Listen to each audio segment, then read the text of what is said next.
Section 1.5, we're taking a look at infinite limits. All right, so let me talk about what that means. Let f be a function that is defined at every real number on some open interval containing c, except possibly at c itself. The statement, the limit as x approaches c of f of x equals infinity, means that for every m value greater than 0, there exists a delta greater than 0, such that f of x is greater than m whenever 0 is less than the absolute value of x minus c is less than delta. And a similar statement can be made for each n less than 0. I'm going to draw you a picture. I know, again, a lot of language.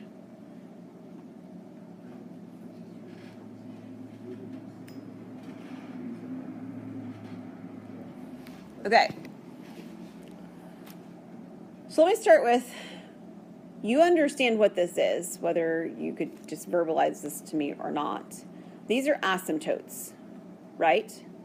So if you have an asymptote and the limit, and you have an asymptote and the function is extending up forever, that would be considered a limit at infinity.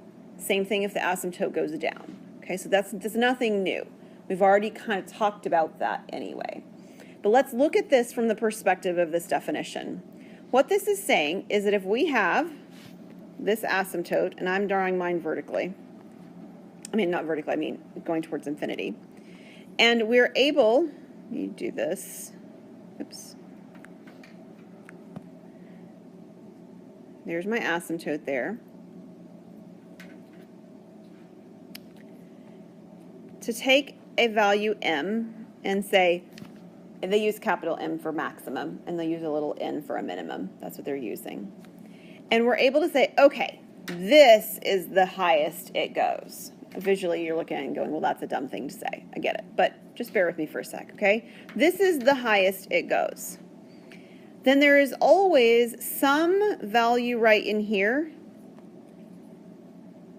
delta, that if we get closer than delta to this value, x value of c, we will exceed m. If we're further away, we're not, right? Like if we're over here, right, if we're further out than delta, we aren't necessarily above the line, the horizontal line m.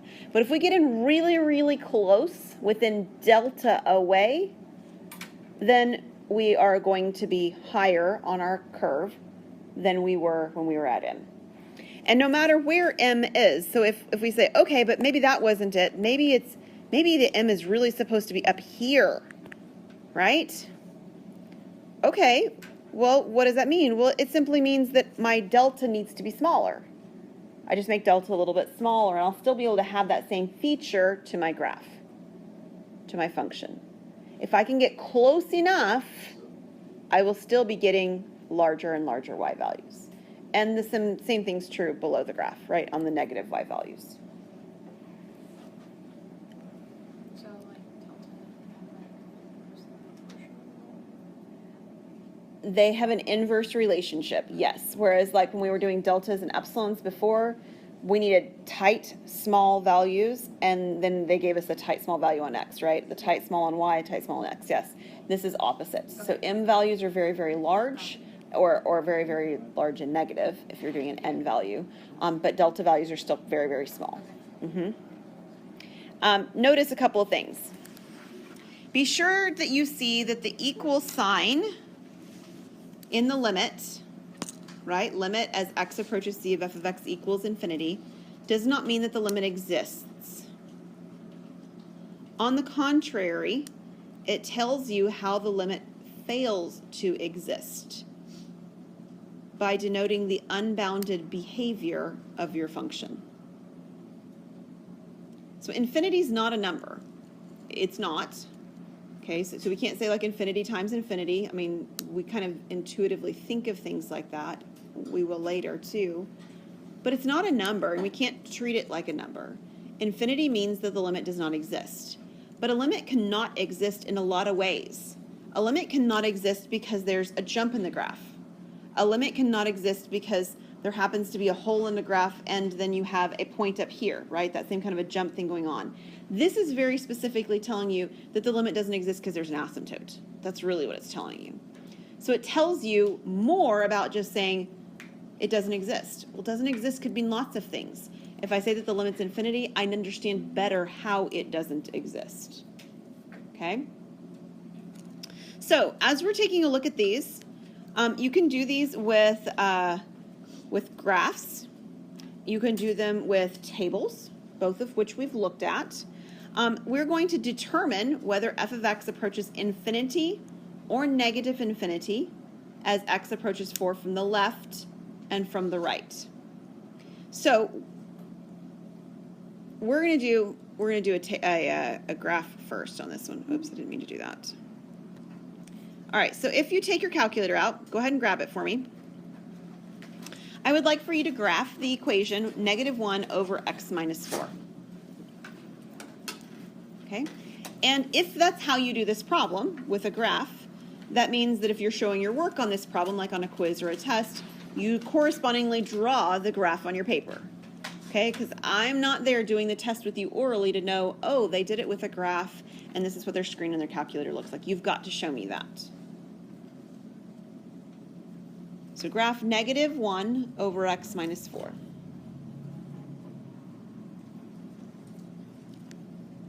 And if you do, the graph should look something. That's an asymptote at 4. Something like this. Try a little bit more carefully. Depending on the version of your calculator, like when it came out in TI's cycles, if you're using a TI, it might try to connect the graph that's down here with the piece that's up here. It might try to connect them with a vertical line. If it does, please understand that's not really what's happening there. They are not connected. It's a default in the way that the calculator programming is. If you have newer versions of the calculator, it doesn't try to do that. All right? So it looks something like this. Did anybody's graph not look like this when they attempted it?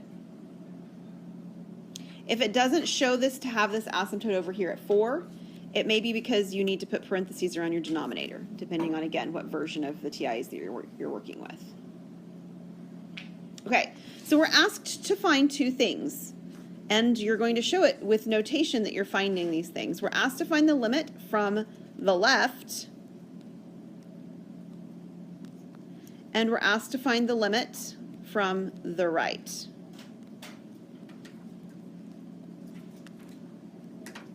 Yeah? Okay, from a graphical standpoint, we've talked about this before. We'll talk about it again. If we're working out on the graph from the left, we need to be to the left of 4, which means we need to be over here, but we need to be getting closer to the value of 4. And as we do that, the question is, do we approach infinity or negative infinity on this graph?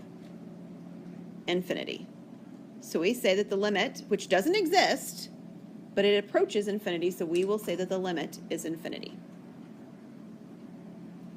The other half says that we need to look at the limit as we approach from the right. So we need to be on the right-hand side, or the positive side of 4. And so that would be this one, and we need to be moving again toward 4. What is that limit? That one's negative infinity.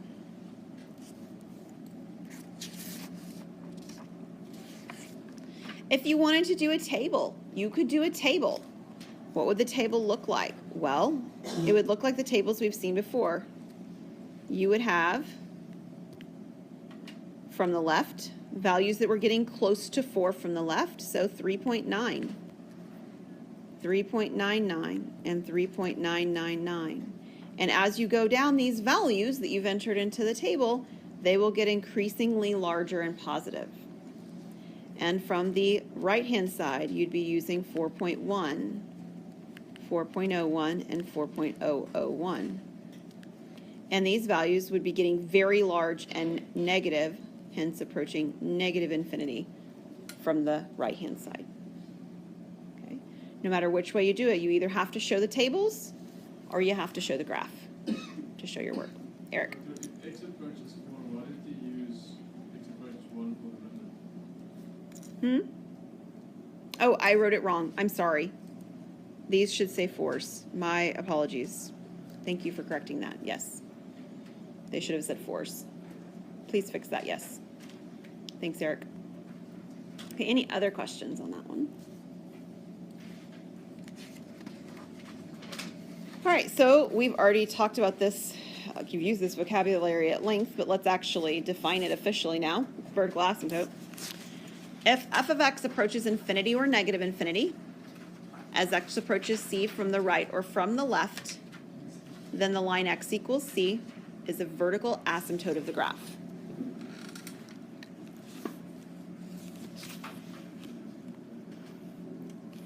Okay. In particular, let's let f and g be continuous on open interval c. F of c does not equal 0. G of c equals 0. And there exists an open interval c containing f of x, g of x not equal to 0 for all x not equal to c in the interval. Then the graph of the function h of x, which is f of x over g of x, has a vertical asymptote at x equals c.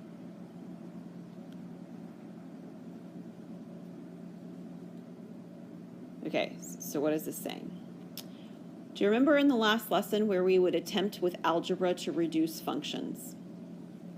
When the function's reduced, we said that those removable discontinuities were there because they were holes, correct? Well, this is saying that what's remaining that you can't remove, that still creates zeros in denominator, in fact gives you a vertical asymptote. It's saying the same thing we already said, but it's saying it formally. We get a vertical asymptote. Specifically when the reduced fractions denominator still equals 0. All right, so we're going to take a look at at a function where we're going to find the vertical asymptotes. So we're going to find the vertical asymptotes, if any, of the graph of the function f of x equals x squared minus 9 over x squared minus 2x minus 3. And we're doing the same thing we did when we did removable and non-removable discontinuities. We're trying to factor and reduce and see what's remaining. Okay? So if I factor this, how will the numerator factor? Right, it's a difference of squares. It's x plus 3 and x minus 3 in either order. Again, if factoring's causing you trouble, please brush up on it because you're going to need it. Denominator, how will the denominator factor?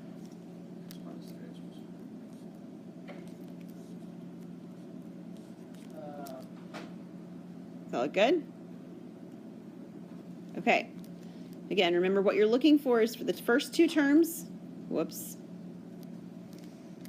to give you the first term, the last terms to give you the last term, and then what happens when you multiply the inner and the outer to give you this middle term, negative 2x. That's the way you're looking for when you're factoring. Okay, back to where we were. So what do you notice? X minus 3's reduce, which means what kind of discontinuity was created with those? A hole, which was a removable or non-removable? Removable discontinuity. Good. So there is, this isn't what the question's asking, but we just talked about it, so just so that we can remember, there's a hole at x equal 3, right? What happens over here at x equal negative 1? There's a vertical asymptote. And that's the equation of the vertical asymptote, x equal negative 1, which was what we were asked to find. This is the answer. Find my vertical asymptote. It's x equal negative 1. You can't just factor the denominator to do that, though, right?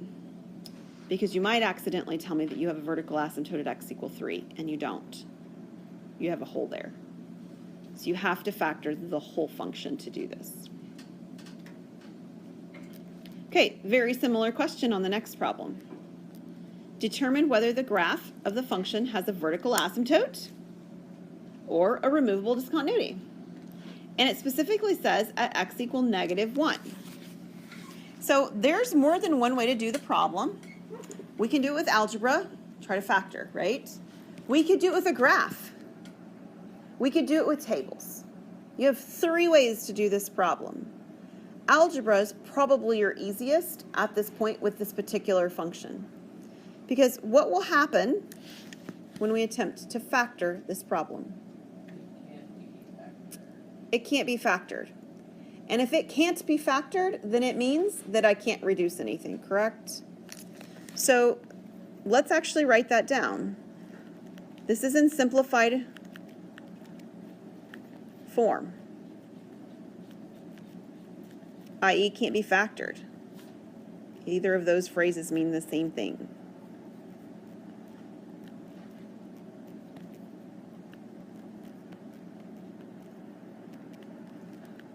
Hence, what happens at x equal -1? We have a vertical asymptote.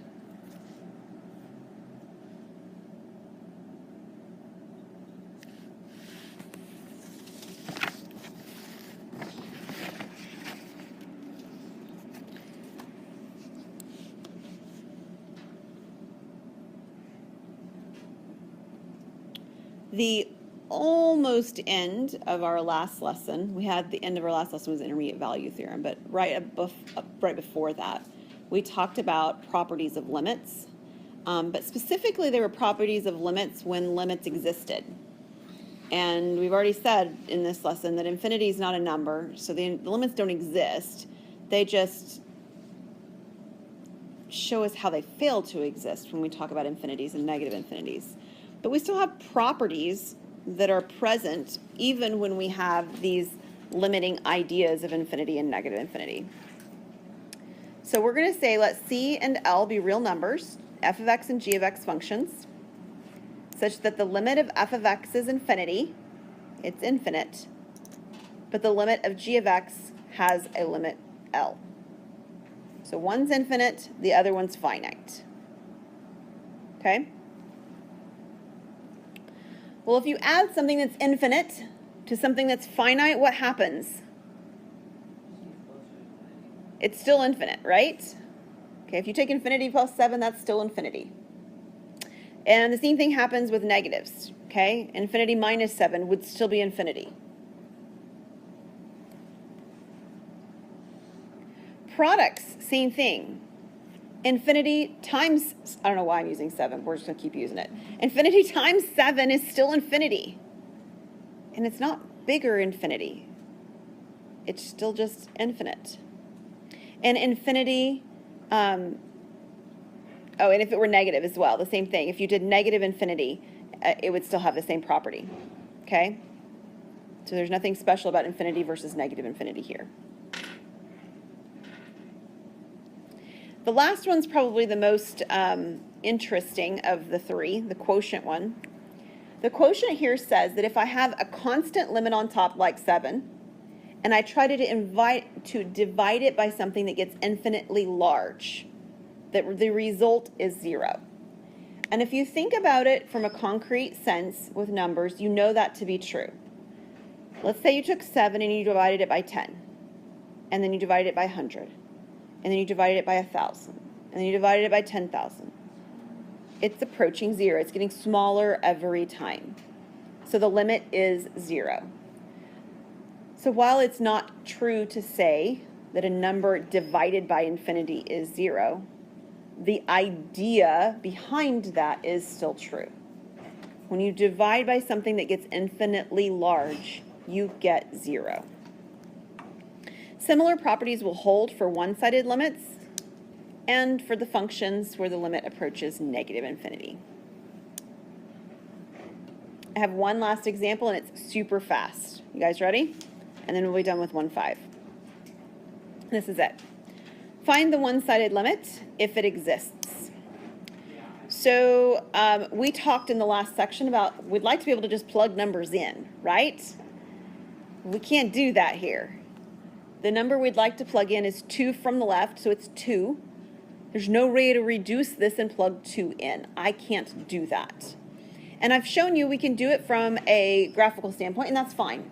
But I want to show you one more from a numerical standpoint because we haven't done one like that yet today. So go ahead and take your table and your calculator. And you can put this equation in your calculator in y1.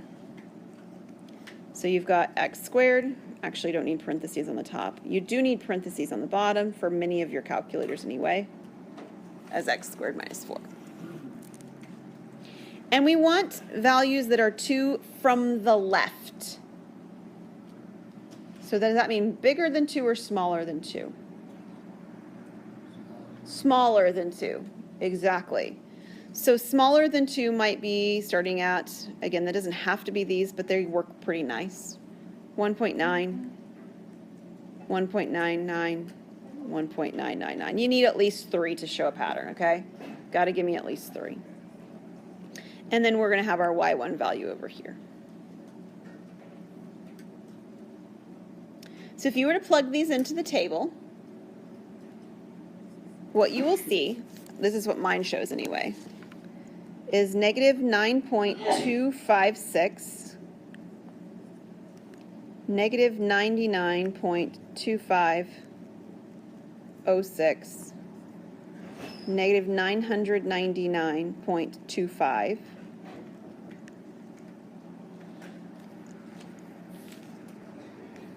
what happens as you go down this table?